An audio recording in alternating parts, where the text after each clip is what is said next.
अपना उत्तराखंड आप देख रहे हैं, आपके साथ मैं हूं चांदनी धवन और बात करेंगे शहीद रुचिन सिंह आज पंचतत्व में विलीन हो गए हैं। चमोली के कुनिगाड़ गांव में उनका सैन्य सम्मान के साथ अंतिम संस्कार किया गया है और इससे पहले आज उनके पार्थिव शरीर को उनके गांव लाया गया, जहां उनको अंतिम विदाई दी गई है।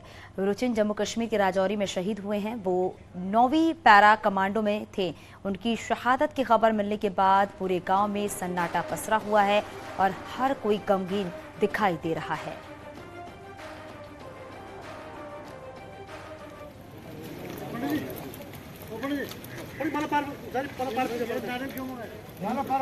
नारियल एक और यारों मिलो।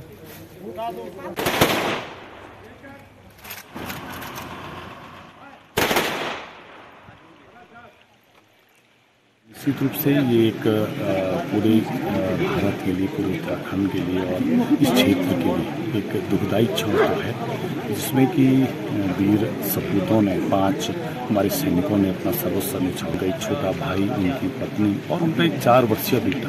तो निश्चित रूप से परिवार के लिए दुख की बात तो है, लेकिन एक गर्व की बात यह है कि उस लाल ने, हमारे जो 9 पैरा में जो कमांडो थे, उन्होंने निश्चित रूप से इस माटी का कर्ज अदा। ये रुचिन सिंह रावत 9 पैरा रेजिमेंट की फ्राइडे को, मतलब यानी कि शुक्रवार को रिजौरी सेक्टर में उनकी इनपुट मिला था कि वहाँ कुछ टेररिस्ट की एक्टिविटी है। तो पैरा एक ऐसे रेजिमेंट है एंड पैरा एक ऐसे उनके अंदर जो लैंसडाउन के रिखड़ी खाल इलाके में बाघ के आतंक के बीच लगाई गई सभी पाबंदियां हटा दी गई हैं। वन विभाग का अनुमान है कि बाघ वापस अपनी टेरिटरी में वापस चला गया है। बीते 10 दिनों में बाघ इलाके में नजर नहीं आया, जिसके बाद प्रशासन ने इलाके में नाइट कर्फ्यू भी हटा दिया है। इसके साथ ही स्कूल, आंगनबाड़ी केंद्र भी खोल दिए गए हैं। हालांकि बाघ का खतरा पूरी तरह से टल गया है या नहीं, इस पर अभी भी संशय बना हुआ है। वहीं मामले में प्रशासन का कहना है कि अभी कुछ दिनों तक गाँव में वन विभाग की टीम तैनात रहेगी, जिससे इलाके की मॉनिटरिंग की जा सके। में फॉरेस्ट डिपार्टमेंट से कंटिन्यूसली फीडबैक लिया जा रहा है और लास्ट फीडबैक ये था कि उनकी विजिबिलिटी या उनकी स्पॉटिंग उस एरिया में नहीं हो रही है और फॉरेस्ट की तरफ से बताया जा रहा है कि जिम कॉर्बेट के एडजेसेंट एरिया से वापस अपनी टेरिटरी में जा चुके होंगे। तो इस रीज़न से हम लोगों ने अपने नाइट कर्फ्यू और उन चीज़ों को रिलैक्स किया है अभी के लिए, लेकिन हमारी जो ट्रैंकुलाइजिंग टीम्स हैं वो कंटिन्यूसली उस पर काम कर रही है और फॉरेस्ट की तरफ से जो प्रिकॉशंस लिए जाने हैं या जो भी स्टेप्स लिए जाने हैं वो लोग अपने लेवल पे कर रहे हैं। हमारे सहयोगी अनुपम भारद्वाज हमारे साथ फोन लाइन पर जुड़ गए हैं। अनुपम, जरा बताइएगा, क्योंकि बाघ की दहशत देखने को मिल रही है लेकिन पाबंदियां भी सारी हटा दी गई हैं, अब किस तरीके से वन विभाग की तरफ से एहतियात बरती जा रही है? देखिए, जो पाबंदी लगाई गई थी, क्योंकि 3 हफ्तों से ज्यादा का समय हो चुका है और बाघ जो 2 लोगों का शिकार बना चुका है और तकरीबन 10 से 12 दिन हो चुके हैं, बाघ कहीं दिखाई नहीं दे रहा है। ट्रैप कैमरे लगाए गए, उसमें भी ट्रेस नहीं हो पाया। तो अब जो वन विभाग है वो ये मान के चल रहा है कि वो वापस अपने जो उसका इलाका था बाघ का, वो वापस अपने इलाके में चले गया है और गाँव से दूर हो चुका है। तो ऐसे में जो पाबंदी लगाई गई थी, जैसे कि नाइट कर्फ्यू था, स्कूलें बंद कर दी गई थी, आंगनबाड़ी जो केंद्र थे वो सभी बंद कर दिए गए थे। तो अभी सब चीजों जो पाबंदी थी वो हटा ली गई है। हालांकि जो बाघ का खतरा है वो अभी पूरी तरह से टला नहीं है, क्योंकि अभी जो टीमें भी हैं वो भी मौके पे मौजूद हैं। ट्रैकुलाइजिंग जो टीमें हैं वो गश्त भी कर रही हैं कि अगर इन केस बाघ दोबारा से उस इलाके में देखा जाता है तो उसको ट्रैकुलाइज किया जा सके। तो कहीं ना कहीं एक थोड़ा राहत भी लोगों को है, क्योंकि जिस तरीके से वन विभाग ये दावा कर रहा है कि वो अपने इलाके में चले गया है, तो थोड़ा रिलैक्स जरूर लोग हुए हैं, लेकिन उसके बावजूद भी एक डर जरूर है, क्योंकि बाघ का अभी मूवमेंट का पता चल नहीं पा रहा है। एक्यूरेट रूप से वन विभाग अभी ये नहीं कह सकता कि वो वाकई में अपने इलाके में चले गया है या वाकई में कोई नजदीक के जंगल में है। तो अभी भी छानबीन की जा रही है, लेकिन थोड़ा सा राहत है कि अब कर्फ्यू वहां से हटा दिया गया है। बिल्कुल, शुक्रिया इस पूरी जानकारी के लिए अनुपम। उत्तराखंड में गुलदार बाघ हाथी का आतंक थमने का नाम नहीं ले रहा है। पौड़ी में आदमखोर बाघ की दहशत बनी हुई है। तो शनिवार को देहरादून से लगे सहसपुर के शंकरपुर महमूद नगर गांव में बाघ एक 4 साल के बच्चे को उठाकर ले गया। घटना के बाद गांव में दहशत का माहौल है। सहसपुर का यही वो लेपर्ड है जिसकी दहशत गांव में बनी हुई है।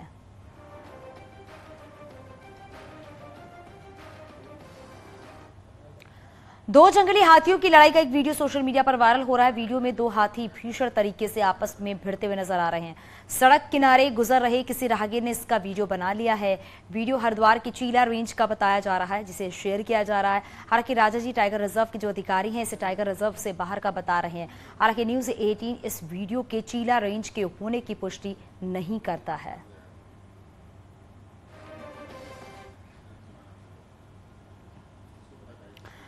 हाल ही में कॉर्बेट पार्क में एक टाइगर का टूरिस्ट जिप्सी पर गुस्से से बढ़ने का वीडियो सामने आया था। अब एक तस्वीर भी सामने आई है जिसमें कॉर्बेट पार्क के अंदर एक जिप्सी खड़ी है और जिप्सी के अगल बगल दोनों तरफ पर्यटकों से भरी दो बस भी खड़ी है।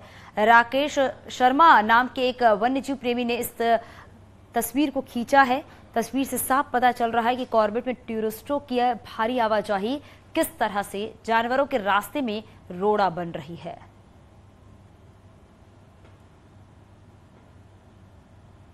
केदारनाथ धाम में गरुड़ चट्टी और मोदी गुफा को जोड़ने के लिए लगाए गए पुल के गार्डर जो हैं वो क्षतिग्रस्त हो गए हैं, जिसके कारण यहां आवाजाही बंद हो गई है और ऐसे में धाम पहुंचने वाले तीर्थ यात्रियों को मंदाकिनी नदी पार स्थित GMVN की टेंट कॉलोनी, मोदी गुफा, गरुड़ चट्टी और ललित दास महाराज के आश्रम में पहुंचने में दिक्कतें हो रही हैं। नदी पार जाने के लिए मंदाकिनी नदी पर बने पुल पर फिलहाल आवाजाही बंद है। विभागीय अधिकारियों का कहना है कि नए गार्डर बनाने के निर्देश दे दिए गए हैं और ऐसे में जो भी यात्री नदी पार जाना चाहता है उन्हें अब मंदिर के पीछे बने रास्ते से जाना होगा। चारधाम महापंचायत के उपाध्यक्ष का कहना है कि जल्द ही पुल का ट्रीटमेंट शुरू हो जाएगा।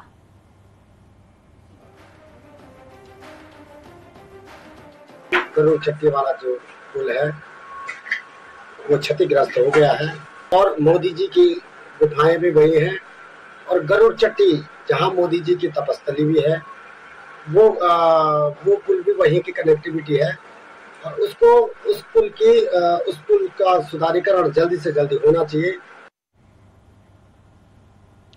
केदारनाथ में स्थानीय लोगों को दुकानें और टेंट का आवंटन एक बार फिर विवादों में आ गया है। दरअसल पहले तो प्रशासन ने केदारनाथ में सरकारी दुकानों में टेंट को लॉटरी के माध्यम से निकालकर स्थानीय लोगों को आवंटन किया और फिर जब स्थानीय लोगों ने यहां लाखों का सामान पहुंचा दिया और अपनी दुकानें लगा दी, तब प्रशासन के अधिकारियों ने दुकानों के नंबर बदल दिए और इसी के आधार पर स्थानीय लोगों से दुकानें खाली कराने के लिए पुलिस भेज दी गई है। ऐसे ही एक और वीडियो सामने आया है। हमारे सहयोगी शैलेंद्र हमारे साथ फोनलाइन पर जुड़ गए हैं। शैलेंद्र, क्या कुछ ये पूरा मामला विस्तार से बताइए। जी बिल्कुल, मैं आपको बताना चाहूंगा केदारनाथ में जो टेंट और दुकानें जो हैं उनके आवंटन को लेकर के पहले से ही सवाल खड़े हुए हैं और पहले भी सवाल खड़े हुए थे जब 300 कुछ जो आवेदन थे उनको छोड़ दिया गया था लॉटरी में डालने से, लेकिन उस समय विवाद जो है किसी तरह से शांत करवाया गया। लेकिन अब जिस तरह से जो है केदारनाथ में ये विवाद हुआ है इसमें ये बताया जा रहा है कि जो दुकानें आवंटन हुई थी वो प्रशासन ने की और 20 नंबर की दुकान प्रशासन ने पहले आवंटन की और उसके बाद जो है जब यात्रा कई दिन चल गई तो उसके बाद जो है दुकान का एक जो है नंबर बदल दिया और अब जो है उन्हें दुकान खाली करने को वहां पे कहा जा रहा है। तो ऐसे में वहां पर ये बवाल हुआ और ये वीडियो जो है सोशल मीडिया में वायरल हो रहा है और उससे कहीं ना कहीं जो है प्रशासन की फजीहत हो रही है। शुक्रिया इस पूरी जानकारी के लिए।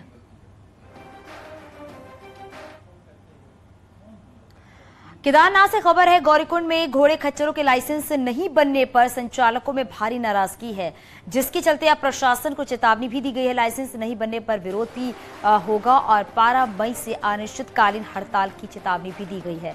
अभी तक केवल 5 घोड़े खच्चरों का लाइसेंस बना है। वहीं घोड़ा खच्चर एसोसिएशन और डंडी कड़ी वाले भी हड़ताल पर जाएंगे।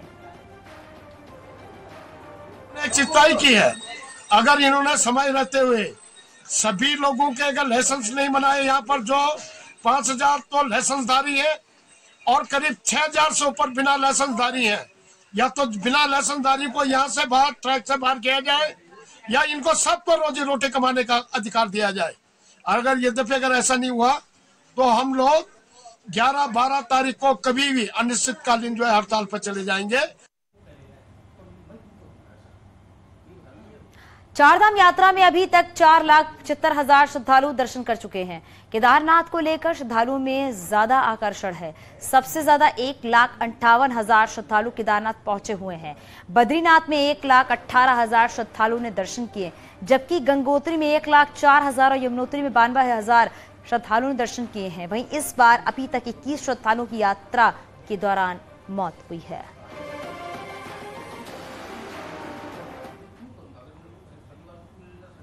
उत्तरकाशी में एक बार फिर मौसम बदलने से यमुनोत्री धाम में बर्फबारी देखने को मिल रही है, जिससे कड़ाके की ठंड में धाम महसूस की जा रही है। हालांकि बर्फबारी होने से तीर्थयात्री काफी उत्साहित भी नजर आ रहे हैं और जमकर लुत्फ उठाया है। यमुनोत्री धाम में बड़ी संख्या में तीर्थयात्री आ रहे हैं। मौसम बदलने से कड़ाके की ठंड भी पड़ने लगी है।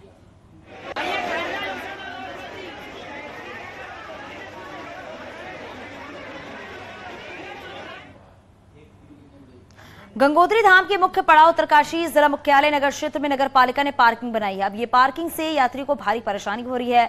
हालात ये हो गए कि पार्किंग में गंदगी का अंबार लगा हुआ है। बारिश होते ही पूरा मैदान कीचड़ में तब्दील हो जा रहा है, जिससे यात्री काफी परेशान हो रहे हैं।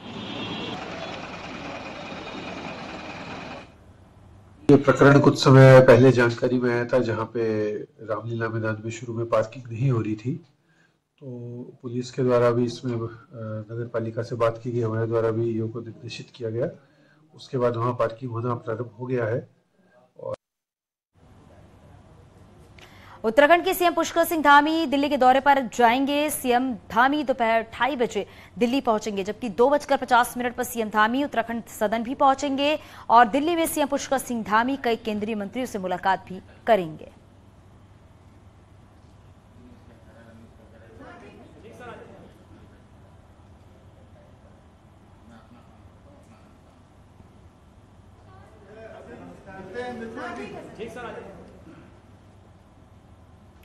उत्तराखंड में जीआरडी के नाम पर फायदा उठा रहे अल्पसंख्यक स्कूलों पर अब शिक्षा विभाग जल्द एक्शन लेने की तैयारी में है। प्रदेश में कुल 286 अल्पसंख्यक स्कूल चल रहे हैं, लेकिन यहां अल्पसंख्यकों के बच्चे सिर्फ गिनती के। उत्तराखंड सरकार अब माइनॉरिटी के नाम पर ग्रांट ले रहे स्कूलों पर एक्शन लेने की तैयारी में है। स्कूलों की मान्यता से लेकर ग्रांट खत्म करने पर भी एक्शन हो सकता है।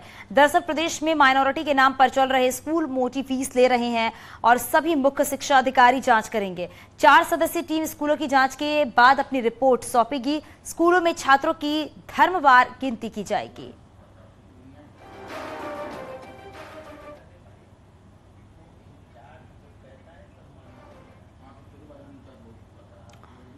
और चलिए सीधे आपको बधाई लिए चलते हैं, जहां पर सीएम योगी आदित्यनाथ